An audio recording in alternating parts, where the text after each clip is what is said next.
वक्फ bill pass होने के बाद पूरे देश भर में मुसलमान जो है वो सड़क पर है। जहां एक तरफ भारतीय जनता पार्टी ये कह रही है कि इस बिल से मुसलमान जो पसमंदा मुसलमान है उन्हें फायदा होने वाला है, महिलाओं को फायदा होने वाला है, तो वहीं दूसरी तरफ इसके विरोध में लगातार लोग प्रोटेस्ट कर रहे हैं, प्रदर्शन कर रहे हैं। बिहार के अलग अलग जिले की तस्वीरें निकल के आ रही है जहाँ मुख्यमंत्री नीतीश कुमार का पुतला भी दहन किया जा रहा है। देखिए इस वक्त हम जेपी चौक पर है, संविधान बचाओ संघर्ष मोर्चा के बैनर के तले तमाम लोग सड़क पर उतरे हुए। क्या कहेंगे, आज आप लोग सड़क पर उतरे हुए? आज हम लोगों ने छात्र संगठन आइसा, नौजवान संगठन इनकलाबी नौजवान सभा और संविधान बचाओ संघर्ष मोर्चा के माध्यम से आज दूसरी दिन हम लोगों ने प्रोटेस्ट कर रहे हैं। और आप देख रहे हैं कि लगातार प्रोटेस्ट में तादाद बढ़ रहा है, क्योंकि जिस तरीके से भाजपा सरकार जब से आई है इस देश में तब से एक धर्म को टारगेट कर रही है। हम लोगों ने 370 का मामला देखा, इसी देश में CAA और NRC का मामला देखा,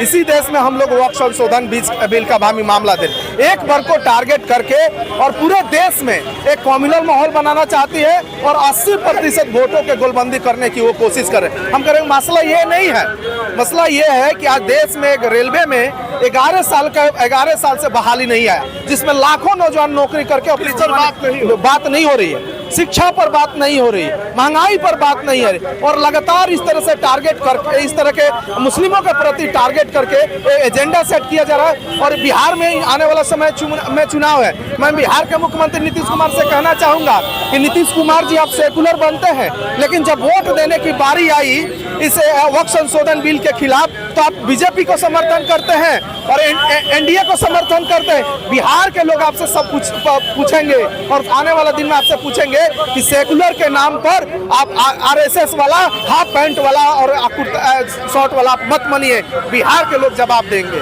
चुनावी वर्ष में ही इस तरह के फैसले और नीतीश कुमार पर लगातार लोग गुस्सा हो रहे हैं, पुतला दहन किया जा रहा है। लेकिन नीतीश कुमार को वाजिब है, उनके पार्टी टूट के कगार पे कई नेताओं ने अब इस्तीफा दे दिया। हम लोगों ने पहले ही कहा कि जो नीतीश कुमार, जो चिराग पासवान और जीतन राम मांझी जैसे लोग को, आप तमाम लोगों को सबक सिखाना होगा कि ये बात तो न्याय की करते हैं, बात तो समानता की करते हैं, लेकिन जब अपनी कुर्सी के लालच में ये लोग देश को बर्बाद करने से भी ये लोग पीछे नहीं हटते। इसलिए बिहार की जनता से अपील है कि आने वाला 25 के चुनाव में इनको सबक सिखाइए, तब जाकर इनको समझ में आए। जिन पर ज्यादा उम्मीदें थी, चंद्रबाबू नायडू और नीतीश कुमार, इन लोगों ने भी समर्थन किया।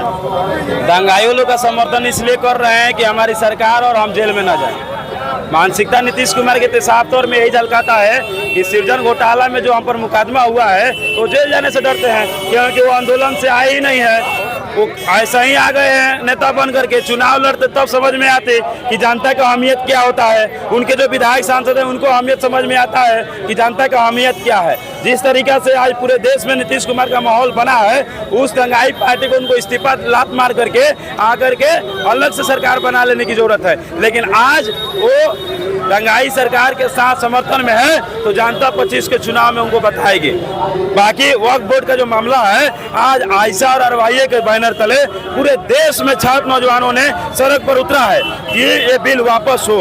आप देख सकते हैं कि हम लोग के सिवान में बगल में कागी माला के बगल में जो मंदिर है, इसमें मामला चल रहा है कि वो मंदिर जो दान किए हैं वो दान कहीं भी नहीं किए हैं, लेकिन वो मंदिर के नाम से ट्रस्ट बन गया है। इस तरीके से जो मंदिर बनाने के ट्रस्ट में हमला हो रहा है और जो उसमें गोपनीय रिपोर्ट की गड़बड़ी है उसको ठीक करने के बजाय जो साफ सुथरा वक्फ बोर्ड है, जहाँ लोग दान करके मंदिर बनवाते हैं, मस्जिद बनवाते हैं, उसमें टिप्पणी किया जा रहा है। जहाँ साफ सुथरा एक बिल है, उसमें स्पष्ट रूप से बिल में जो लिखा है कि जीता हुआ 2 सांसद चाहिए जो जनप्रतिनिधि, जनता के प्रतिनिधित्व करें और उसमें सदस्य रहेंगे।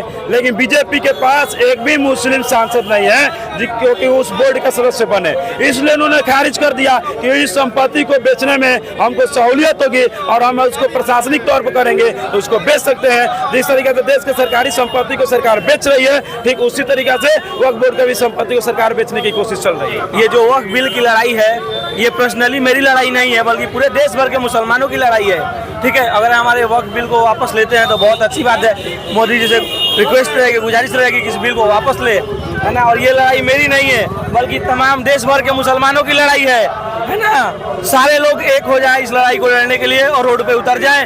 घर में बैठने की ये दिन जो है अभी नहीं है, रोड पे आए और अपनी लड़ाई को लड़े सही तरीके से।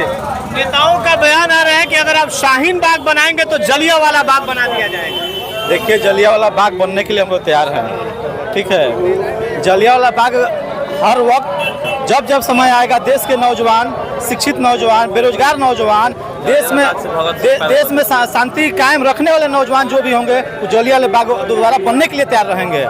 जो ये वक्फ बोर्ड का आज विरोध किया जा रहा है छात्र संगठन आइसा और आरओए के द्वारा, ये देश में अगर धर्म निरपेक्षता बनाई गई है, अगर हिंदू मुस्लिम सिख ईसाई बौद्ध को मानने वाले लोग हैं, उन सभी को देखते हुए धर्म निरपेक्षता की बात की गई है। इस पे चोट किया जा रहा है आरएसएस और भाजपा के द्वारा। हम कहना चाहते हैं, जो बार बार इस बात को बोल रहे हैं कि मुस्लिम कम्युनिटी में वैसे लोग जो इस बात को मांग कर रहे हैं कि नहीं, वक्फ बोर्ड की जो जमीन निकली हुई है उससे उस मुस्लिम कम्युनिटी में रहने वाले जो निचले तबके के लोग हैं उनको सुविधा नहीं मिलता है, वैसे लोगों के लिए वक्फ बोर्ड के नियम में सुधार किया जा रहा है। तो हम इन्हीं लोगों से पूछना चाहते हैं कि अयोध्या में राम मंदिर जो बना है, वहाँ पे जो समिति बनी हुई है, उसमें हिंदू में आने वाले ओबीसी बीसी SC ST के लोगों को, कितने लोगों को ये रखे हुए हैं आरएसएस के लोग, ये बताएं। ये छात्र संगठन ऐसा पूछ रहा है, ये रोज सड़कों पे आकर के हिंदू की बात करने वाले आरएसएस के जो बात करते हैं, उनकी नेता बताएं कि उस मंदिर में जो समिति बना है उसमें कितने लोगों को, दलितों को रखा गया है, कितने ईबीसी समाज को रखा गया है। ये सवाल है हमारी। देखिए, जेपी चौक की ये तस्वीर, तमाम लोग जो है सड़क उतरे हैं। एक तरफ जहां आप लोग इसका विरोध कर रहे हैं, मंगल पांडे कहते हैं कि मुस्लिम पसमंदा भाइयों को इससे फायदा होने वाला है। शिवसेना का नेता कहते हैं कि अगर आप शाहीन बाग बनाना चाहेंगे तो जलियांवाला बाग बनेगा। अगर तुम जलियांवाला बाग बनाओगे तो हमारे अंदर भी सरदार उधम सिंह हैं, तुमको दौड़ा के मारेंगे। और रही बात नीतीश कुमार की और नायडू की, तो नीतीश कुमार और नायडू अपना स्टैंड क्लियर करें कि वो लोग सरकार से अपना समर्थन वापस ले रहे हैं या नहीं ले रहे हैं, वरना हम लोग नीतीश नायडू का पुतला जलाएंगे, योगी मोदी का पुतला जलाएंगे, और जब तक ये कानून नहीं हटेगा तब तक आंदोलन होता रहेगा। और ये मंगल पांडे ने जो कहा है कि पसमंदा का फायदा होगा, आपको पसमंदा की और मुस्लिम महिलाओं की इतनी फिक्र है तो आरक्षण दे दीजिए नेशनल लेवल पे, हम लोग तैयार हैं। आप मुस्लिम पसमंदा को और मुस्लिम महिलाओं को 10% आरक्षण दे दीजिए, हम लोग इससे पीछे नहीं हटते, आप उनकी फिक्र कर रहे हैं तो। और अगर पसमंदा समाज का इससे भला होता तो नीतीश कुमार की पार्टी से पसमंदा समाज के लोग इस्तीफा नहीं दे रहे होते। ये सब विभाजन की, ये अंग्रेजों के गुलाम, अंग्रेजों के चमचे, इन्हें अंग्रेजों का ही स्ट्रेटेजी मालूम है कि लोगों को डिवाइड करो, हिंदू मुस्लिम में डिवाइड करो, फॉरवर्ड बैकवर्ड में डिवाइड करो और राज करो।